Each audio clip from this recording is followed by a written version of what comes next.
Today, we're doing a deep dive into some ideas that are genuinely transformative. They come from a fascinating source that honestly questions almost everything we think we know about living a happy life. Yeah, what's really striking here is how these concepts, which are rooted in Adlerian psychology, they don't just offer, different answers. They demand a pretty profound shift in perspective, almost uncomfortable. Right. Our mission today is to explore The Courage to be Disliked by Ichiro Kishimi and Fumitaka Koga. The book itself is presented as a dialogue between a philosopher and a young man. Like this conversation, in a way. Exactly. It offers this sort of radical roadmap to freedom and happiness, and it really asks us point blank if we actually have the courage to embrace it. Yeah, the dialogue format is key, isn't it? It's not about just getting easy answers spoon-fed to you. Not at all. It's more about the process, the questioning, the discovery itself, which can be challenging. Definitely. So let's dive in. Let's explore what it really means to be free, maybe even to be disliked because of that freedom, and ultimately to find genuine happiness. Okay, so let's start with something huge, something I think we all wrestle with: the past. If our present, our emotions, who we are, if that's all determined by past experiences, like so many theories tell us, well, then aren't we just kind of stuck? Right. Trapped. Is freedom even real then? Well, this is where Adlerian psychology makes its first and maybe most radical claim. It fundamentally denies trauma. Denies trauma. How? Well, not in the sense that bad things didn't happen. Of course they did. But it denies that no experience is in itself a cause of our success or failure. Okay. Think about that for a second. Instead, Adler says, we make out of them whatever suits our purposes. Whatever suits our purposes. Yeah. So it shifts everything from etiology, studying the past cause, to teleology, setting the present purpose or goal behind our feelings and actions. So the past doesn't control you. You decide what it means right now. Exactly. You give it the meaning. Wow. Okay. So are you suggesting then that someone might actually choose anxiety? Well, choose might sound harsh, but yes, in a sense. That they sort of create anxiety to achieve a goal, like maybe not wanting to go out or avoid something difficult? That feels so counterintuitive. It does initially. It sounds almost like blaming the victim, doesn't it? Yeah, a bit. But it's not about blame. It's about agency. Think about the example in the book, shouting at a waiter who spilled coffee. Okay. Most people say, well, I got angry because he spilled the coffee. Cause effect. Right. Adler flips it. He'd say, no, that anger was fabricated. Yeah. It wasn't an uncontrollable reaction. It was a tool. A tool? Yes, a tool you instantly created to achieve a goal. Making the waiter submit, controlling the situation. Yeah. It served a purpose. We aren't just swept away by emotions. We use emotions, often unconsciously, to get something.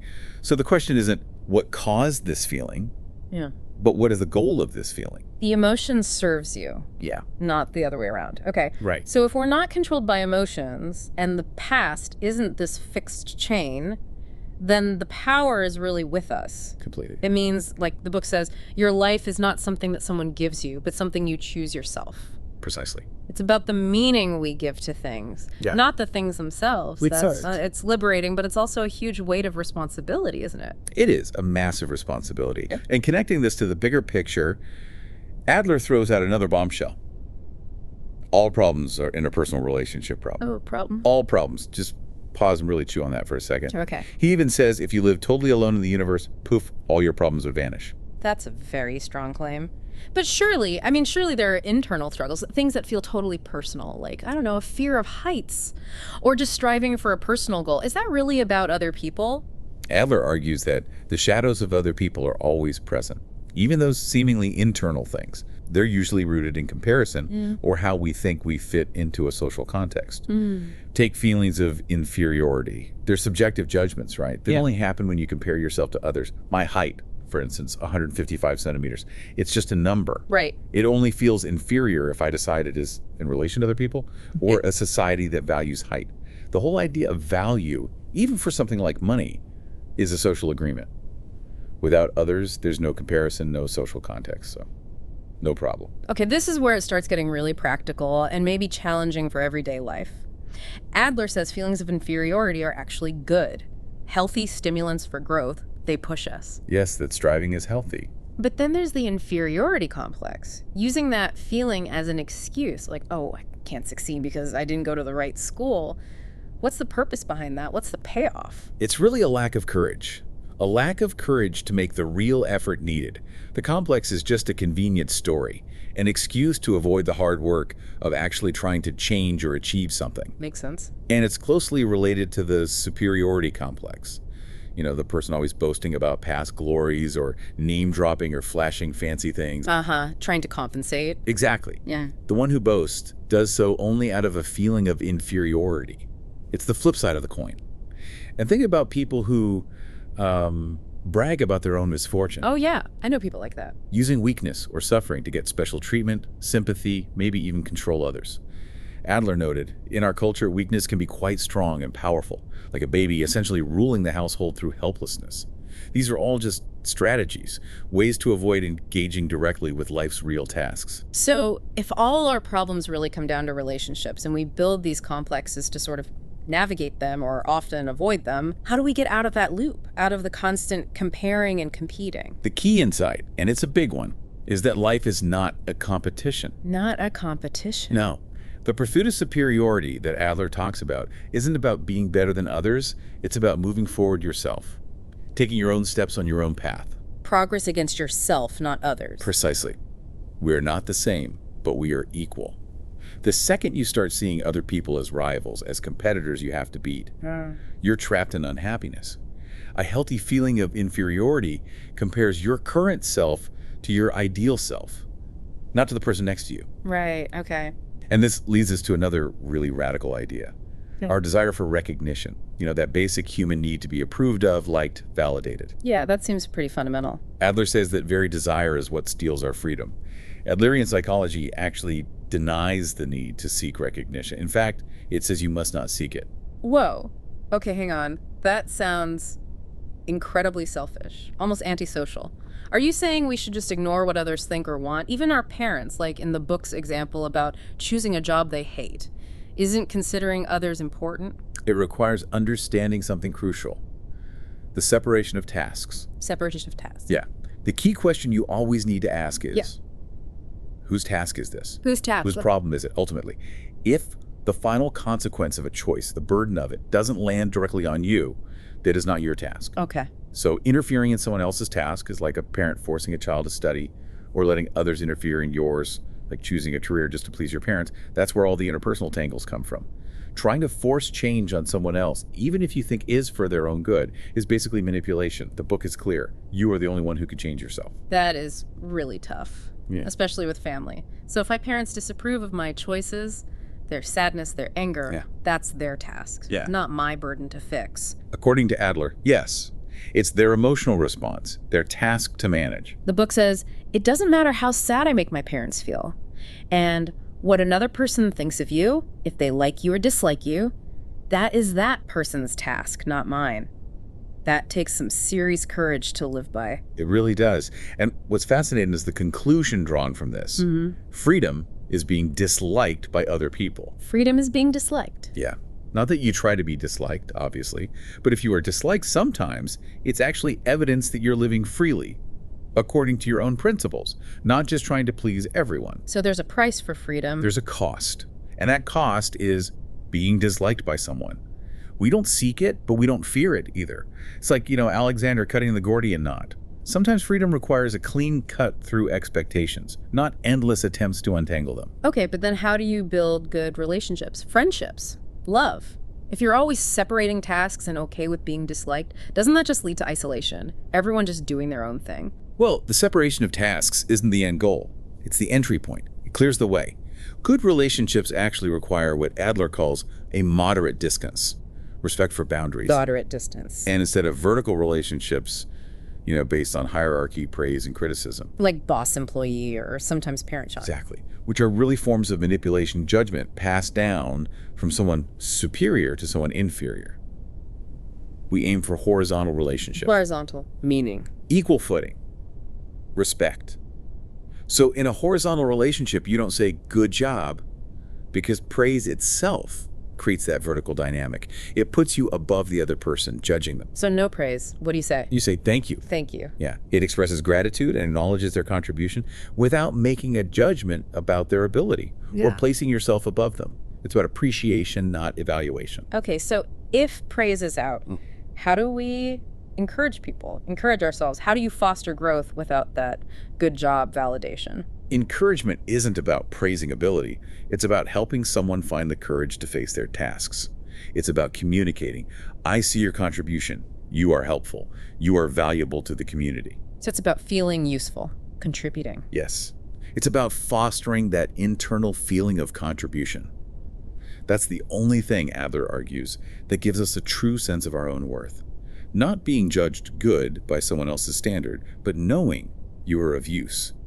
Even with someone difficult, you can express gratitude simply for their presence, their being, rather than judging only their actions. This feeling of contribution, being of use, leads to another point about goals. We often chase big things, legacies, wanting to be special. Does Adler say we should just give up on big dreams? Well, think about kids. Many try to be especially good to get attention. If that doesn't work, sometimes they flip and try to be especially bad. Ah, right. Seen that. Both are attempts to be a special being, to stand out. And it's often a way to avoid the quieter, harder work of just striving normally. It's the pursuit of easy superiority. Like the class clown, maybe? Or even the workaholic. Could be. The workaholic might be trying to feel special through work, to avoid other life tasks, like family or relationships. So the deepest courage needed isn't always to be extraordinary. Sometimes it's the courage to be normal. Is there courage to be normal? Oof. Doesn't that just sound like mediocrity, a boring life, leaving no mark? Yeah. It seems to go against everything we're told about achieving things. See, people who think of life like climbing a mountain view it as a line, single path to a distant goal. Reaching the summit. Which means most of life becomes just getting there, a tentative life. And if you don't reach that specific summit, your whole life feels like a failure. Oh, okay. Adler says instead, think of life as a series of dots, like pointillism. A series of moments. Exactly, an energial life. He compares it to dancing. The dancing itself is the goal, not getting somewhere. The movement, not the destination. Right. You live each moment, each dot, earnestly, fully. You're completely in the here and now. A violinist doesn't just practice for the concert. There's focus, and maybe even joy, in perfecting each note along the way. The journey's the point. So if life is this series of dots, this dance, does that mean no planning, no goals, just drift in the moment? It's more about focus. If you are truly shining a bright spotlight on here and now, the past and future kind of fade from view. Not because they aren't real, but because your energy, your attention is fully present. You're not living for the future. Exactly. You're not living in a preparation period for real life later. This is real life now. Yeah. Like the example of the father maybe was dancing earnestly, the dance of his everyday work, and in that moment he was fulfilled, not just waiting for retirement. Well, what if my here and now feels, well, meaningless, stuck in a rut, no joy, no obvious purpose? How do you deal with that moment? This is another huge one. Adler says flat out, life in general has no meaning. Wow, okay. No meaning. Not inherently. It's not something you find out there, waiting under a rock. Meaning is something assigned to it by the individual. We create it. We create it. He uses the example of his grandfather surviving a firebombing. Amidst horror, he chose the meaning. People are my comrades, and the world is a wonderful place. He assigned that meaning. You, and only you, can assign meaning to your own life. So how do we choose? What guides us in assigning that meaning? Is there a compass? Yes.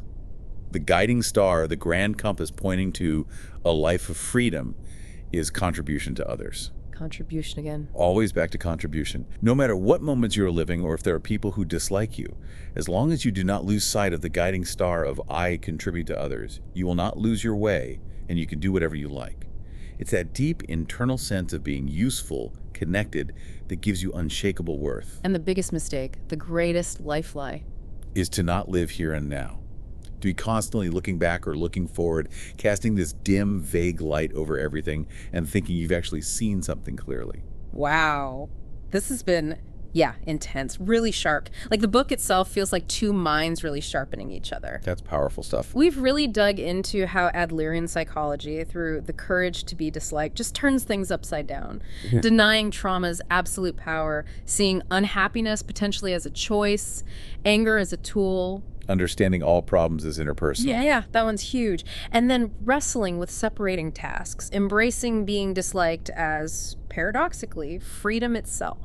And finding that sense of belonging not through applause, but through contribution. Right. And ultimately realizing that happiness is that feeling of contribution, whether it's through big actions, the level of acts, or just through your existence, the level of being. Yeah. It's fundamentally a call to courage. The courage to be normal, maybe. The courage to focus intensely on the here and now and just dance. Dance through each moment without needing a fixed destination. Because if I change, the world changes. You really do hold all the cards. So the question for you listening is, what will you do with this? Keep living by the old scripts. The past dictates. Seek approval. What? Or bravely step onto this different path. Embrace the courage to be disliked, maybe. Shine that bright spotlight fully on your here and now. Like the book says, someone has to start.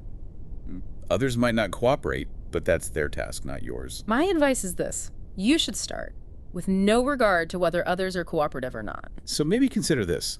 What's the one life lie, the one story you tell yourself about the past or the future that you're ready to just let go of right now, to really start living? A powerful thought to end on. We hope this deep dive gave you a fresh perspective, maybe sparked some of that courage in your own journey. Until next time.